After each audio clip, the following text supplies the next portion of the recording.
Hi guys, welcome back to a new video. Now today we are doing the Premier League reviews of Saturday and Sunday's matches. What a weekend we've had, so let's get into it. Brighton 0, Crystal Palace 1 is the first result that we're looking at. Crystal Palace have managed to get the win in this highly fought derby of theirs between themselves and Brighton. So the goal came on the 70th minute through Ayew. Now, it leaves Brighton in 15th on 28 points, just a 1 point above the relegation zone. As for Crystal Palace, it leaves them in 12th, 36 points, 9 points from safety, but I pretty much feel that they are safe now. So we move to Bournemouth 2, Chelsea 2, and that's a result that not many people predicted, but fair play to Bournemouth there. Chelsea have taken the lead on 33 minutes through Alonso, and then a mad couple of minutes in the second half where Bournemouth have not only equalised in the 54th minute through Lerma, but then King has made it 2-1 after 57. Up to the 85th minute they were holding out, and then Chelsea have found that equaliser again through Alonso to make it 2-2. So obviously the point doesn't really massively help Chelsea, but it leaves them in 4th on 45. As for Bournemouth even, it leaves them in 18th with 27 points. So it's not too bad for Bournemouth, or Bournemouth as I've decided to call them in this video. Newcastle versus Burnley, that game finished 0-0. So there's not a lot to say about this game.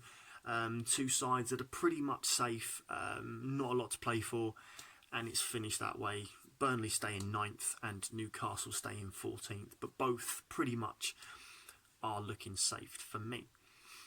West Ham versus Southampton. Now this was a massive relegation zone game for both teams. West Ham have won this by 3-1. Bowen has scored his first goal for West Ham in 15th minute. Then an equaliser from Southampton after 31 minutes through Abafemi. And then on the 40th minute, Haller scored for West Ham to give them the lead, and Antonio in the 54th minute. Brilliant result for both teams. For West Ham, it's a huge win that they needed, along with Southampton. The defeat isn't brilliant. So it then brings us on to the 5:30 game on Saturday, which everybody is talking about. Watford 3, Liverpool 0. No, your sound isn't broken. Watford 3, Liverpool 0. Liverpool have finally done what most people thought they couldn't do this season, and they've lost. They're human.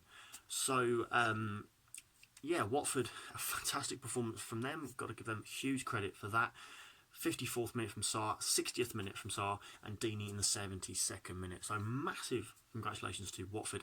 A huge win for their survival hopes. They are in 17th now on 27 points, but they're on the same points as Bournemouth and I believe West Ham, but I didn't put those up. So those three are all on the same points. So that was huge for Watford. For Liverpool, where does it leave them? It leaves them top of the league and champions. They've lost 1.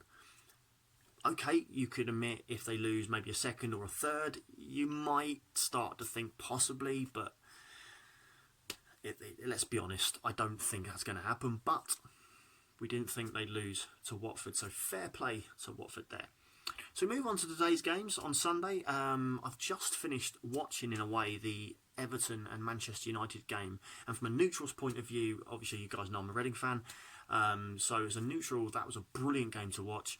From a coach's point of view, Everton's first goal in the 3rd minute, David De Gea, he doesn't make many mistakes, but when he makes them, God does he make them. This ball has come back from Maguire. He's come to him, he's took 1 touch, he's looked up, he's took a 2nd touch, he's looked up again, then he's looked up again, and then he's kicked the ball. And as he's kicked it, it's given the Everton striker enough time to close him down. And as he's kicked the ball, he's kicked it straight into the leg of Calvert-Lewin, and it's flown straight past him and into the goal. And Everton have taken not a surprise lead, but they've taken the lead very early on. And if you heard Roy Keane's comments at half-time, you wouldn't have wanted him to have been in the dressing room. So United are 1-0 down. Then, 31st minute, step forward, Bruno Fernandes. Now, people have spoken about this guy ever since he's come to Manchester United and how good he could be. And this goal shows it. Ball's come in from the left-hand side. He's taken 1 touch. Again, a bit like De Gea, he's taken a 2nd touch. But his 3rd touch, woomph. and he's just hit this ball from about, I think it's 25 or possibly 30 yards, and it's gone flying past Pickford into the goal. Now, Roy Keane again has given some harsh words to Jordan Pickford about that goal, saying he's not a great goalkeeper, but I disagree. He's a brilliant keeper, and that was just an unstoppable shot from Fernandes to make it 1-1. And then the game was pretty much evenly contested after that. Sigurdsson had a free kick that hit the post. United had some efforts, and it did feel like an even game, to be fair. So how does that leave the table? Well, Manchester United are in 5th on 42 points, and for Everton, they remain 11th with 37. So that brings us on to the last game of today in the Premier League, and that was Tottenham 2, Wolves 3. Now, Wolves are becoming a force and a half in the Premier League. A lot of people haven't really given them the credit where due, but this result is huge for them. Spurs have taken the lead on 13 minutes from Bengoen, who's their new player, I believe. Doherty's then equalised for Wolves to make it a 1-1. Then Spurs have gone 2-1 ahead through Aurier on 45 minutes. And in the second half, Santana 57 and 73 minutes, Jimenez has made it 3-2 to Wolves. And that is a huge, huge result for Wolves. It puts them 6th on 42, level on points with Manchester United, and it leaves Spurs in 7th on 40.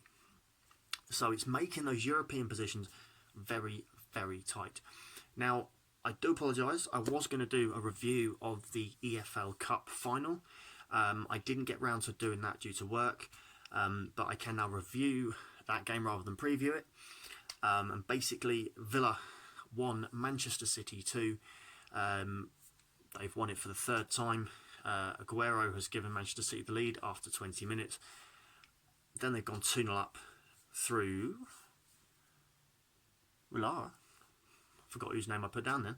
And then Villa have made it 2-1. So that's Manchester City winning it for the 3rd time in a row. A fair play to them. So apologies there. I didn't quite get the end City scorer. So guys, that completes the video for the Premier League reviews of what's gone on this weekend. I'm about to do the Championship ones as well, which I'm quite happy about, so I'll do those. And then I'm also going to be doing the predictions for the week to come. So please wait around, check out the video. If you haven't already done so, please go back and watch the prediction videos.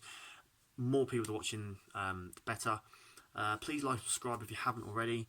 And thank you very much for watching, and enjoy the rest of your evening. Take care.